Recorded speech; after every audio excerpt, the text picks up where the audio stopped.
Right now at 6, shocking dashcam video shows a daring smash and grab robbery on the road. Tonight, the victims who were in the car speak to NBC Bay Area.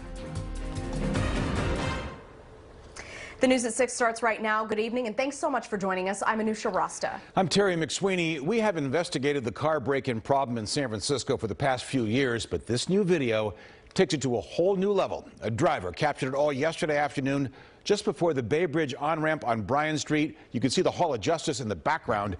You see the traffic backed up on that on-ramp. Someone in a black Honda pulls up next to the Prius, gets out, smashes the back window, grabs a bag, back into the car, and takes off. It's incredible. We spoke with one of the victims who talked about the unexpected turn during his drive. I was on a phone call, and I just saw a hand and the broken glass. It was unbelievable. I was expecting anything except a robbery.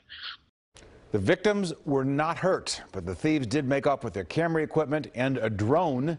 Tonight at 11, we're going to hear more from the victims and the witness who captured it all.